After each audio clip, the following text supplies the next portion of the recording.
आइए दोस्तों, आज हम वेग और चाल की बात करते हैं, वेलोसिटी और स्पीड की बात करते हैं। तो इसमें सबसे पहले हम ये डिस्कस करना चाहें कि यह एक सदिश राशि है। यह एक सदिश राशि है, सदिश राशि है और यह एक अदिश राशि है। यह एक अदिश राशि है, अदिश राशि है। स्केलर क्वांटिटी है, ये वेक्टर क्वांटिटी है, ये स्केलर क्वांटिटी है।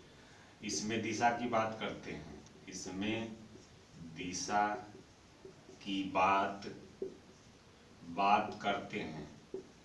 इसमें दिशा की बात नहीं करते हैं, इसमें दिशा की बात नहीं करते हैं, इसमें दिशा की जरूरत नहीं होती है। इसका जो फार्मूला होता है, वेग इज इक्वल टू विस्थापन, डिस्प्लेसमेंट जिसे कहा जाता है, विस्थापन बटा समय होता है। और ये जो होता है चाल बराबर दूरी बटा समय होता है, दूरी बटा समय होता है।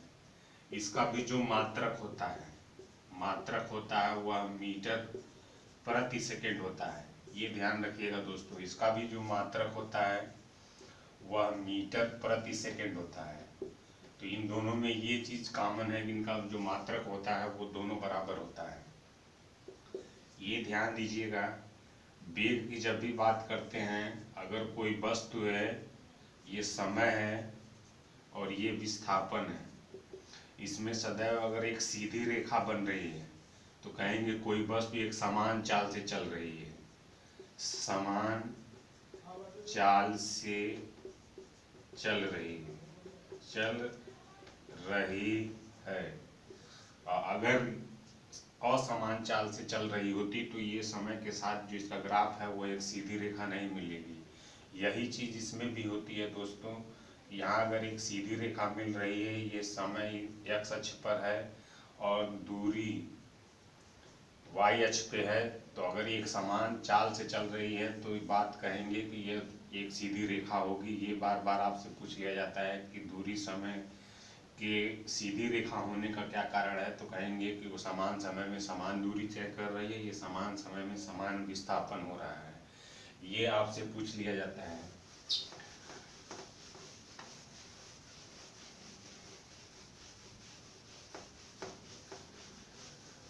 और इसी की अगली कड़ी में अगर आगे बढ़ते हैं हम लोग, तो अगर हम त्वरण की बात करते हैं, त्वरण, एक्सीलरेशन, एक्सीलरेशन क्या होता है, तो वेग परिवर्तन की दर को त्वरण कहते हैं। ये ध्यान रखिएगा दोस्तों, वेग परिवर्तन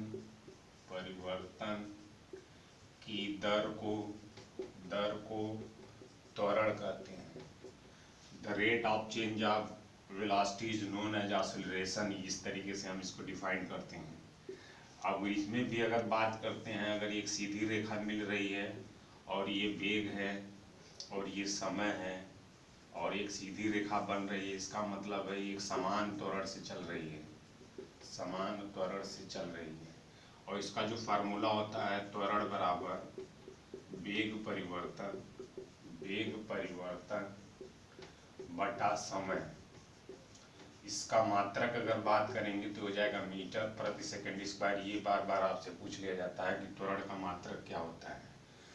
और इस फार्मूले पे आपको न्यूमेरिकल भी मिल जाएगा, सवाल भी मिल जाएंगे। वेग दिया रहेगा, समय दिया रहेगा, त्वरण पूछ लेगा, त्वरण दिया है, समय दिया है, आपसे वेग पूछ लिया जाएगा। ये चीजें ध्यान रखिएगा। अगर त्वरण की बात करते हैं तो एक बात आती है ग्रेविटी की, गुरुत्वीय त्वरण की बात आती है, और वो मोस्ट इम्पॉर्टेंट टॉपिक में आ जाता है कि गुरुत्वीय त्वरण क्या होता है। गुरुत्वीय त्वरण या ग्रेविटी, ग्रेविटी क्या होती है। तो अगर हम ग्रेविटी की बात करें तो ब्रह्मांड में कोई भी ग्रह है, वह किसी वस्तु को जिस त्वरण से अपनी ओर खींचता है, जैसे पृथ्वी है तो वह पृथ्वी किसी वस्तु को जिस त्वरण से अपनी ओर खींचेगी, ये पृथ्वी अपनी जिस त्वरण से किसी वस्तु को अपने ओर खींचेगी, उसी त्वरण को हम पृथ्वी का गुरुत्वीय त्वरण कहेंगे। अगर यही चंद्रमा है, मून है, तो चंद्रमा जिस त्वरण से किसी वस्तु को अपनी ओर खींचेगी, उस त्वरण को हम चंद्रमा का गुरुत्वीय त्वरण कहेंगे। और सारे ग्रहों उपग्रहों सबका गुरुत्वीय त्वरण अलग अलग होता है। ये ध्यान में रखे रहेगा। पृथ्वी का गुरुत्वीय त्वरण जो होता है 9.8 या 10 मीटर पर सेकेंड स्क्वायर होता है।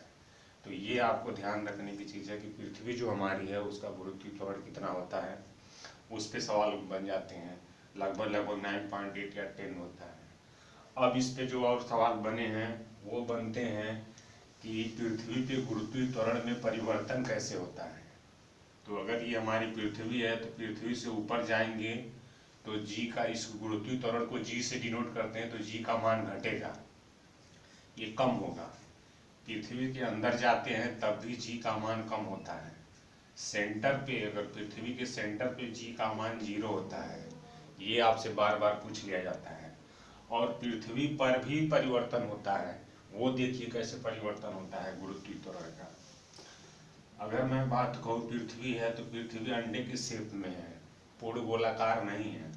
इसके इस भाग को, छोटे भाग को ध्रुव कहते हैं, ध्रुव कहते हैं, ध्रुव या पोल जिसे कहा जाता है। और इसके इस भाग को इक्वेटर कहते हैं, इक्वेटर या विषुवत रेखा कहा जाता है, विषुवत रेखा कहा जाता है। अब यहाँ की बात करें तो पृथ्वी पर जब ध्रुवों से विषुवत रेखा की ओर जाएंगे तो जी का मान कम होगा, ये बार बार पूछ लिया जाता है। अगर यहाँ ये भी ध्रुव का, ये नॉर्थ है, ये साउथ है, ये ईस्ट है, ये वेस्ट है। तो अगर ग्लोब की बात करें तो यहाँ से अगर वेस्ट से विषुवत रेखा से ध्रुव की ओर जाएंगे तो जी का मान बढ़ेगा, ये ध्यान में रखे रहेगा।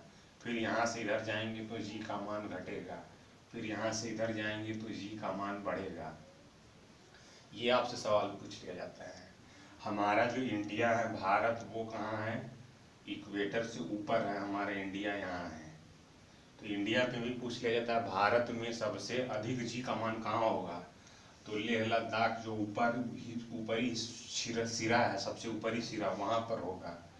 और उसके बाद पूछ लिया जाता है बताइए पृथ्वी पर, भारत में जी का मान सबसे कम कहाँ होगा, तो सबसे नीचे जो इक्वेटर इंदिरा पॉइंट पे कहा जाता है, वहाँ जी का मान सबसे कम होता है। तो ये आपसे ग्लोब पर भी सवाल बार बार पूछ लिए जाते हैं। जी का मान कम होने के कारण जो चंद्रमा है, चंद्रमा पर वायुमंडल नहीं पाया जाता है। यही जी की वैल्यू कम होने के कारण सारी गैसें वहाँ से पलायित होकर के दूसरे ग्रहों पर चली गई हैं। ये भी सवाल आपसे पूछ लिए जाते हैं। तो जी के मान में इस तरीके से परिवर्तन होता है, पृथ्वी से ऊपर जाने पर भी घटता है, नीचे जाने पर भी घटता है, और ये जो परिवर्तन होता है इस तरीके से होता है। तो दोस्तों कमेंट कीजिए, क्लास कैसा लगा आपको, लाइक कीजिए, शेयर कीजिए, सब्सक्राइब कीजिए। जय हिंद, जय भारत।